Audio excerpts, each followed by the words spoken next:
Ça fait 7 ans que je bosse là, c'est un espace qui est un peu petit, mais bon, ça me permet justement de faire des petits formats, et j'ai donc un deuxième atelier dans la Drôme qui est beaucoup plus grand, à la campagne. C'est intéressant parce que ici il y a une contrainte de place, donc moi j'aime bien cette notion d'essayer de s'adapter. C'est ce que j'ai fait d'ailleurs à Cuba quand j'ai bossé, c'est-à-dire qu'on n'avait quasi pas de matériel et de toile pour travailler. Du coup, on était obligé de récupérer des petits formats, des petits morceaux de toile, les coudre entre eux pour arriver justement à un format plus intéressant et plus grand. Cette façon de faire a beaucoup changé ma façon de travailler. Maintenant, je travaille de cette façon-là, en fait. En récupérant comme ça des morceaux, des pièces, des énergies que je vais assembler comme un patchwork. Donc c'est avant tout un travail complètement abstrait, très ponctuel, où il va y avoir sur une même toile peut-être de la tôle, du fil de fer, des bouts de bois, du collage, j'utilise aussi la gravure, le crayonnage, l'acrylique, enfin une multitude de propositions plastiques. J'essaye d'alterner justement, c'est comme un clair-obscur, ou du noir, du blanc, quelque chose de très rigide, au contraire quelque chose de très spontané, par exemple le crayonnage ou le dripping, ce sont des techniques comme ça très libres. Et juste à côté, il va y avoir quelque chose de peut-être quadrillé, de plus rigoureux. J'ai besoin qu'il y ait un contact comme ça physique vraiment avec la matière, la peinture, la toile. Moi, je me considère comme un peintre expressif. Il y a souvent des messages. Et le fait d'orienter peut-être dans les titres des œuvres ou sur certaines parties de la toile, expliquer l'essence de mon travail. Donc ça, c'est des photos de murs à Cuba, Guatemala, Mexique. Donc là, par exemple, c'est vraiment chez les gens, c'est une espèce de palissade énorme dans des quartiers vraiment chauds au Mexique. Donc il peut y avoir par exemple un sommier complètement rouillé, un bout de tôle, un bout de bois, tout ça est rafistolé, et j'essaie de recréer ça sur mes tableaux, donc c'est un peu la difficulté. En tous les cas avec du papier pour le moment, et c'est vrai que j'ai ce projet-là de partir bosser directement sur ces palissades, sur ces façades. Donc c'est vraiment la raison pour laquelle je voyage dans ces pays-là, c'est qu'il y a encore ce côté ultra brut dans la vie de tous les jours, des Cubains, enfin je voyage beaucoup en Inde, Asie, Amérique latine, etc. Et j'essaye de mettre dans mes toiles justement ces différentes atmosphères particulières, brutes, de rafistolage en fait de la vie. Alors pourquoi ces pays? C'est vrai que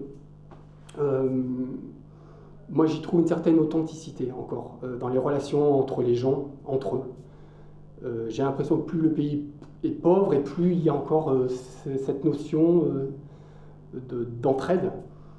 Et les gens ne vous jugent pas pour ce que vous avez, mais pour ce que vous êtes. Donc là, c'est plus par rapport à mon voyage au Mexique, qui est un pays qui est magnifique, avec une culture très, très intéressante, culture indigène. Ça fait à peu près une dizaine d'années voire plus une quinzaine d'années que je voyage. C'est la première fois qu'on m'a mis autant en garde. Bon, il y a des difficultés, et c'est vrai qu'il faut être plus vigilant. C'est surtout au niveau des frontières, où il y a tous les immigrants d'Amérique latine qui essayent de remonter pour essayer de bosser aux États-Unis. Et donc il y a un vrai trafic humain, où les gens sont comme ça capturés. Et si la famille qui vit justement aux États-Unis ne donne pas de rançon, ce sont des personnes qui sont exécutées, et c'est ce qui se passe au quotidien. L'arme représente, là, pour ce tableau-là, oui, la violence, on va dire, au Mexique que j'ai rencontré. Enfin, mais ça peut être la violence faite aux femmes, les fameuses femmes girafes, qui est une ethnie minoritaire en Birmanie, qui a dû fuir justement ce pays, et qui s'est réfugié donc en Thaïlande du Nord, parce que c'est une ethnie qui est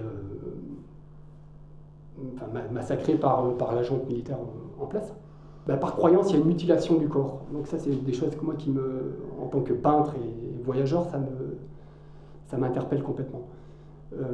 On le voit dans d'autres religions, ce sont des vieilles coutumes qu'il faut dénoncer. Et donc ces pauvres femmes girafes, maintenant, c'est comme la traite humaine, puisqu'il y a des quarts de touristes entiers qui viennent les voir comme si on allait dans un zoo.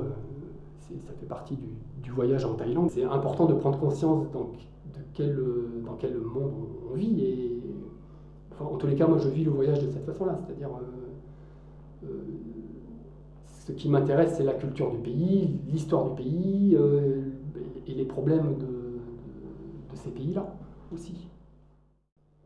Moi j'essaie de faire un art engagé, puisqu'il y a constamment des messages.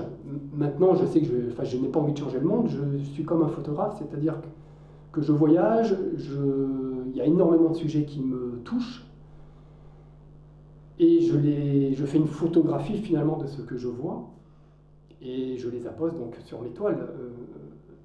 Mais j'ai pas de revendication personnelle, et le monde il est comme il est.